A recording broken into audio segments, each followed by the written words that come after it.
నేను హిందువులు అనుకోడు, మేము హిందువులం కాదా? ఇక బొట్టు పెట్టి పెట్టి పుండైపోయింది అన్నకు.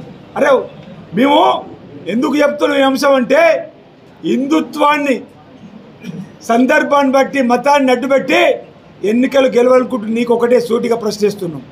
పక్కన వేములవాడ రాజన్న ఆలయానికి అన్నా పైసలు ఇచ్చినావు నువ్వు కేంద్ర ప్రభుత్వ ప్రసాద పథకంలో. పక్కన అంజన్న ఆలయం ఉంది నీ నియోజకవర్గంలో కొండగట్టు, అన్నా పైసలు తీసుకురాగలిగినావు అంటున్నా. ఏటా 100 కోట్లను కేసీఆర్ మోసం చేసిండు చెడ్డగొప్ప పెట్టిన రాజన్నకు.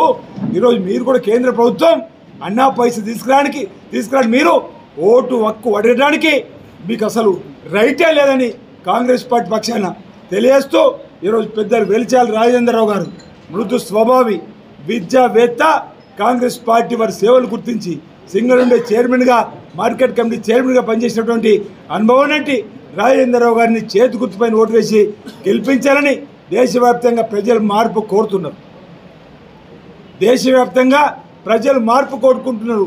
2 దఫాలు ఎన్నికలైన తర్వాత ప్రజలు బీజేపీ వెంట లేరనే నరేంద్ర మోడీ ప్రెస్ స్టేషన్లో డిప్రెషన్లో మాట్లాడుతున్న మాటలు కూడా దయచేసి గమనించమని కోరుతూ ఈరోజు రాజధాని సిరిసిల్ల జిల్లాలో రాబో ఎన్నికల్లో కాంగ్రెస్ పార్టీ అభ్యర్థి గెలిపించడానికి పిసిసి అధ్యక్షులు ఈ రాష్ట్ర ముఖ్యమంత్రి గౌరవనీయులు రేవంత్ రెడ్డి గారు 3వ తేదీన రాజన్న సిరిసిల్ల జిల్లా కేంద్రానికి రాబోతున్నారు.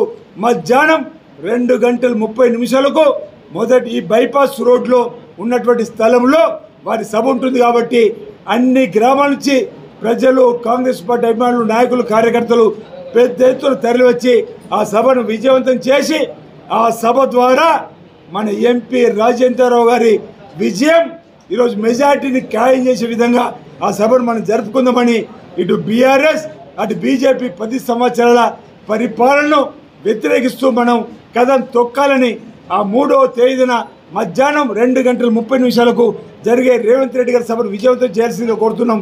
ఆ సభలో పెద్దలు బి సంక్షేమ శాఖ మంత్రులు మరి పొన్నం ప్రభాకర్తో పాటు అనేక మంది రాష్ట్ర నేతలు, జిల్లా నేతలు పాల్గొంటారు. కాబట్టి ఆ సభను విజయవంతం చేయాల్సిందిగా కోరుతాను. అందరికీ నా హృదయపూర్వక నమస్కారాలు.